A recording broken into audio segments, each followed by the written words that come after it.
as divergências ultravioleta para ter uma boa teoria comportada na região dos infinitos, né, das frequências muito altas. Então você resolve esse problema, caminha para resolver esse problema, mas aí você incorre num outro problema, que a introdução de derivadas superiores, ela vai trazer para cá, como a gente analisou na aula passada, a relação de dispersão. O que é a relação de dispersão do campo? É o polo da função de Green. Quando isso aqui é zero, significa que essa equação de... apaguei. Mas a equação, eu estou satisfazendo a equação de campo. Quando eu vou para o espaço de Fourier, ó, isso aqui é ômega 2 sobre C2, capa 2. Ômega 2 sobre C2, capa 2 ao quadrado mil. O que está aqui no denominador é justamente a equação de campo no espaço dos momenta. Então, quando a equação de campo é satisfeita no espaço dos momenta, que é isso aqui é igual a zero, esse denominador é zero. Então, a função de Green explode. Então, o polo da função de Green corresponde à equação de onda estar sendo satisfeita no espaço dos momentos. Então, é daqui que sai a relação de dispersão. Quer dizer, o polo da função de Green é o zero da equação de onda. E eu leio a relação de dispersão daqui. Então, se você olhar para uma função de Green, não precisa nem resolver a equação de onda. Olha para a função de Green. Olha para o polo dela. Porque quando o polo da função de Green, quando a função de Green tem um polo, eu estou tirando a relação de dispersão. Então, essa relação de dispersão, como a gente mostrou na aula passada, ela tem ômega 4, tem ômega 2 e tem o termo independente de ômega. Então, ela é uma equação quártica em ômega, ou seja, é uma equação quadrática em ômega 2. E aí nós mostramos na aula passada que a gente pode ter solução negativa para ômega 2. Ômega 2 pode ser negativo. E aí, se ômega 2 é negativo, eu tenho uma frequência puramente imaginária. Se eu tenho uma frequência puramente imaginária, então nós mostramos, né? Se a minha frequência é I vezes um número real, do ponto de vista da interpretação em partícula, H cortado ômega, que é energia, vai ser I é zero. Então a minha energia é pura imaginária. Então a velocidade de propagação deve ser maior do que C. Então você amortiza o ultravioleta, mas introduz táquio. Então você fica num jogo meio entre a cruz e a espada. O que eu quero? O que é mais importante para mim? Resolver o problema ultravioleta ou introduzir do ghost, ou não ter ghost, mas ter divergência ultravioleta. Esse drama é o drama que se passou na gravitação quântica a década de 70 toda. Quem resolveu essa questão foi a supergravidade. Então, que aí você consegue ter derivada superior e não ter ghost. A supersimetria, ela tem o hábito de matar os campos fantásticos. Então, essa é a questão. Então, há um grande debate sobre a questão de derivadas superiores. Uma questão que vem lá do século passado, vem lá com um cara chamado Ostrogotsky, já na época das equações de Marx. Então, esse é um problema que vem, é muito importante em teorias de campo. E na teoria quântica de campos isso se tornou muito, muito importante. Tem formulações de eletromagnetismo com derivadas mais altas, como o eletromagnetismo de Podolsky ou Lewick, que também você tem que fazer esse ajuste. O que você pode fazer com os parâmetros que você tem para, por exemplo, aquela frequência não ser imaginária? Será que eu posso organizar uma relação especial entre Si e Mi, de tal maneira que essa frequência imaginária não apareça? Então, às vezes, você pode fazer, como você falou, ajustes finos no sistema, de tal maneira que você elimina o problema ultravioleta, mas não deixa aparecer o ghost também. Mas isso é uma condição muito especial. Em geral, se você vai para uma teoria quântica de campos, aí o campo flutua, você não consegue controlar as flutuações, haja ajuste fino, que não vai resolver nada. Tá certo? Então, essa é a questão, tá claro?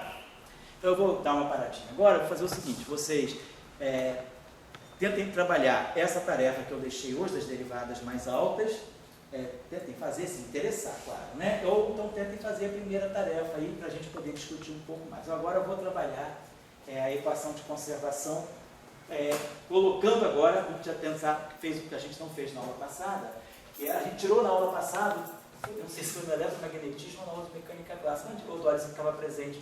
A gente tirou o tensor de tensão, foi na aula de elétron, foi na aula de eletromagnetismo? Não. Então eu vou fazer o seguinte, vamos tirar como fica o tensor de cisalhamento, o tensor de tensão para esse campo escalar aqui. Isso aí vai estar associado à equação de conservação do momento linear. Porque aqui o que a gente está fazendo o que a gente verificou aqui foi a equação de conservação da energia. Quer dizer, com essas equações aí na aula passada, a gente calculou desse campo qual era a energia, e a densidade de momento. Aqui, o que a gente pegamos aquela equação de campo ali, multiplicamos pela derivada temporal do campo, fizemos o acoplamento com a variação do campo e tiramos essa equação aqui, que dava para nós derivada temporal da densidade de energia do campo, mais a divergência daquilo que nós interpretamos como sendo o vetor de ponte, o fluxo de momento desse campo igual a zero. Então saía daí. Agora a gente pergunta o seguinte, e se eu fizer a derivada temporal do momento? Isso aqui é o nosso operador de densidade de momento. Então, quando eu derivo a derivada do momento em relação ao tempo, deve estar ligada a uma força. Então, pode ter, a gente consegue ver qual é a força que esse campo exerce. Porque, por exemplo, no eletromagnetismo, né, quando a gente fez lá no eletromagnetismo, a gente ganha aqui a força de Lorentz. Então, se a gente colocar uma carga que recebe a ação de um campo eletromagnético, essa carga, classicamente, fica sujeita a uma força de Lorentz, a força de Coulomb mais a força magnética. Agora, vamos imaginar, então, essa situação. Eu tenho esse campo aqui. Vou só preparar o problema para dar um intervalo. Então, nosso campo tem uma fonte. Então, vamos ter uma densidade aqui. O nosso campo está em presença de uma densidade. Como no eletromagnetismo, nós temos as equações de Maxwell, né, em presença de uma fonte, divergência de E igual a ρ. Então, quando a gente tira nas equações de Maxwell a equação de conservação de momento e energia, a gente sabe a densidade de energia do campo de Maxwell é 1/2 de ε0, campo elétrico ao quadrado, mais D2, né, sobre 2μ0. E aí a gente tem que o vetor de point, né, do campo de Maxwell, é μ0, acho que é vetor B, sobre μ0. E se a gente tem o campo de Maxwell em presença de uma corrente, né, esse aqui dá rotacional de B,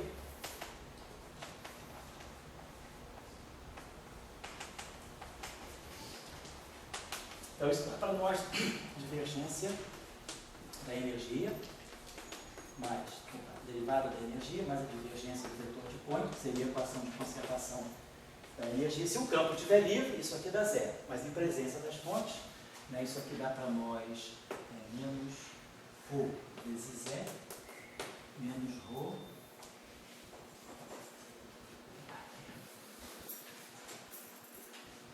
menos ρ vezes E, menos J vetorial B, que é justamente a força de Coulomb. Carga por unidade de volume vezes campo. Então é a força elétrica por unidade de volume. Isso aqui é corrente, esse J aqui é corrente por unidade de área. Isso aqui vezes D me dá também uma densidade de força. Então isso aqui na verdade o J o que é? O J é a densidade de carga vezes a velocidade da distribuição de carga. Então isso aqui é o ρ vezes V. Então isso aqui é a densidade de força magnética, isso aqui é a densidade de força de Coulomb. Então, quer dizer, quando a gente analisa essa equação, J menos então J está lá, isso aqui é fazendo a equação da energia. Quando a gente pega essa equação aqui, derivada temporal do momento do campo, que aí a gente já sabe, tem um momento, a densidade de momento do campo de Maxwell, isso aqui, o vetor de point. Se eu derivar o momento, aqui nós vamos ter a divergência do tensor chamado tensor de tensão. Isso aqui vai ser menos a densidade de força de Lorentz, que é aquilo que eu apaguei. Ρ vezes E, J vetorial B.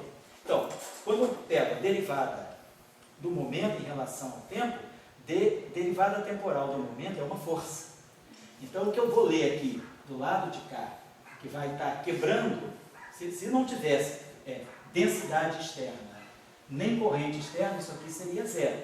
E aí eu teria uma equação de conservação. O momento que é perdido ou ganho por unidade de tempo dentro de um certo volume, é compensado pelo fluxo de momento. Quer dizer, isso aqui é o que dá o chamado tensor de tensões.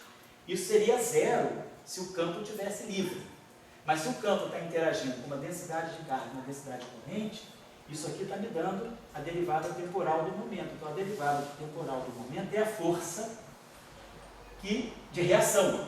O campo gera uma força na partícula. A partícula reage gerando essa força no campo. Então, eu leio a força que o campo exerce através daqui.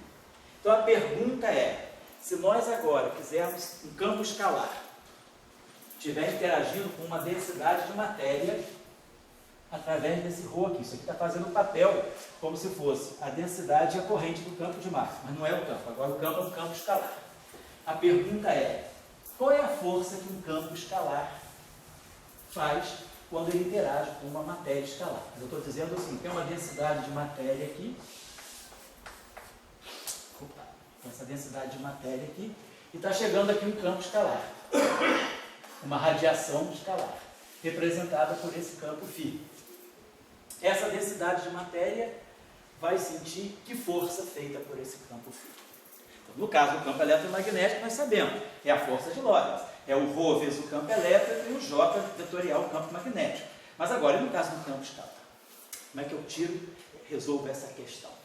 Então vamos fazer isso agora, depois do intervalo. No teste 5 a gente começa, são 5 para as 7, a gente começa às 7h10. Aí dá para ir até